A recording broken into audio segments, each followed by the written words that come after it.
Lesson 7, A King's Tale, Part 1. Many hundreds of years ago, England was ruled by a king called Uther Pendragon. বেশ কয়েকশো বছর আগে England দেশ শাসিত হতো, মানে শাসন করতেন একজন রাজা। সেই রাজার নাম ইউথার পেনড্রাগন।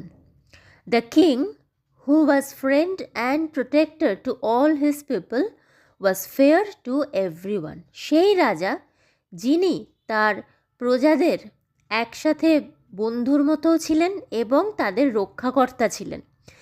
তো তিনি প্রত্যেকের সাথে ভীষণ ফেয়ার ছিলেন, অর্থাৎ একই রকম আচরণ সবার সাথে করতেন, ন্যায় বিচার করতেন, ন্যায়সঙ্গত আচরণ করতেন এবং সবার প্রতি তিনি সদয় ছিলেন। The people of Britain lived in peace and happiness. তো ব্রিটেনের মানুষ শান্তিতে এবং সুখেই বাস করছিল। Tending their flocks and tilling their fields. তাদের দু ধরনের সেই সময় জীবিকা ছিল, একটা হচ্ছে পশুপালন আর একটা হচ্ছে চাষবাস। তো এই পশুপালন এবং চাষ করে তারা সুখে শান্তিতে দিন কাটাচ্ছিল। King Uther Pendragon had married the beautiful lady Igraine. এই রাজা ইউথার পেনড্রাগন বিবাহ করেছিলেন সুন্দরী লেডি ইগ্রাইনকে, অ্যান্ড হ্যাড আ সন, এবং তাদের একটি পুত্র সন্তানও ছিল। This child was the heir to the royal throne, এবং এই শিশুটি ছিল রাজ সিংহাসনের একমাত্র উত্তরাধিকারী। The king and the queen died soon after the baby boy was born. রাজা এবং রানী মারা গেলেন এই শিশু পুত্র জন্মাবার পর। খুব তাড়াতাড়ি রাজা এবং রানী দুজনেই মারা গেলেন। ইট ওয়াজ আ ডিফিকাল্ট টাইম, এবং এটা ছিল খুব কঠিন একটা সময়। Many of the king's opponents were looking to seize the throne. রাজার যারা অপোনেন্ট অর্থাৎ শত্রু ছিল, সেই শত্রুদের মধ্যে অনেকেই তারা চাইছিল এই সময় সিংহাসন দখল করতে। King Uther Pendragon had two wise counsellors. তো রাজা ইউথার পেনড্রাগনের ছিল দুজন জ্ঞানী মন্ত্রণাদাতা। কাউন্সেলার্স মানে মন্ত্রণাদাতা। একজন হচ্ছেন মার্লিন, একজনের নাম Merlin, a prophet and a magician. এই মার্লিন ছিলেন একজন প্রফেট। প্রফেট মানে হচ্ছে ভবিষ্যৎ বক্তা, অর্থাৎ যিনি ভবিষ্যৎ দেখতে পান এবং সেটা বলতে পারেন। এবং তার সাথে তিনি ছিলেন একজন ম্যাজিশিয়ান বা জাদুকর। And the brave knight sir Ulfius. আর আরেকজন জ্ঞানী মন্ত্রণাদাতা হচ্ছেন বীর যোদ্ধা বা সাহসী যোদ্ধা sir Ulfius.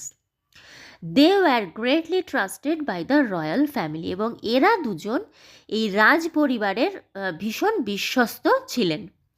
When the king and the queen were no more, the two counselors met Sir Ector, the trustworthy, a loyal subject of the king, on a cold and windy midnight. তো যখন রাজা এবং রানী দুজনেই আর থাকলেন না, মারা গেলেন, তখন এই দুজন মন্ত্রণাদাতা দেখা করলেন স্যার একটারের সাথে।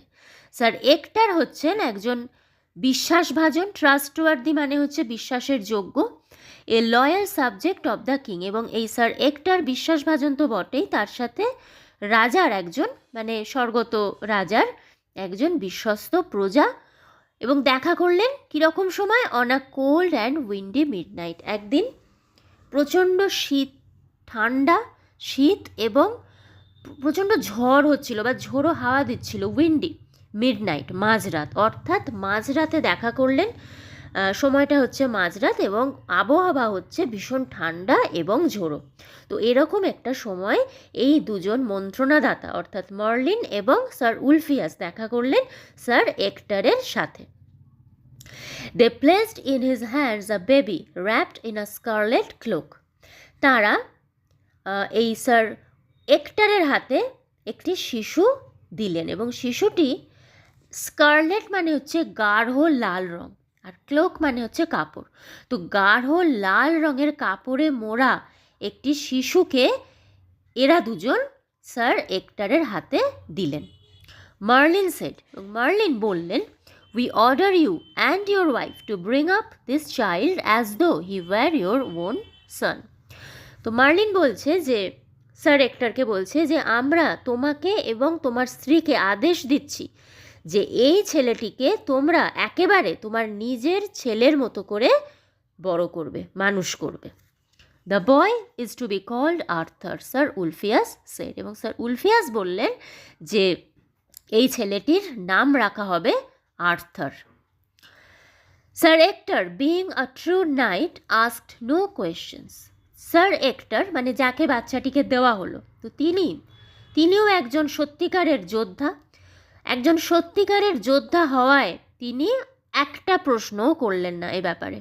And promised to obey his late king's councillors, এবং প্রতিজ্ঞা করলেন যে তিনি তার স্বর্গীয় মহারাজের যারা এই দুজন মন্ত্রণাদাতা তাদের কথা তিনি মেনে চলবেন। অর্থাৎ এই ছেলেটিকে তারা নিজের মতো করে, নিজের ছেলের মতো করে মানুষ করবে। As Merlin and Sir Ulfias had feared, trouble broke out in Britain after the passing away of the king. ঠিক যেমনটা মার্লিন এবং স্যার উলফিয়াস ভয় পেয়েছিলেন, ঠিক সেটাই হলো। রাজা মারা যাওয়ার পরেই ব্রিটেনে সমস্যা শুরু হলো, বা সেই সমস্যা ছড়িয়ে পড়ল। The barons were fighting among themselves. Baron মানে হচ্ছে জমিদার। তো জমিদারেরা নিজেদের মধ্যেই লড়াই করছিল।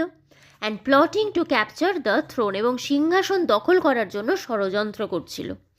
Britain was in the grip of lawlessness. Lawlessness মানে হচ্ছে অরাজকতা বা নৈরাজ্য, অর্থাৎ রাজা না থাকলে একটা রাজ্যের বা দেশের যে অবস্থা হয়, কোনো নিয়ম নেই, শৃঙ্খলা নেই, যে যা পারছে করছে। তো ব্রিটেনেরও ঠিক তাই হলো। সমগ্র ব্রিটেন এই নৈরাজ্যের মধ্যে দিয়ে চলতে থাকলো।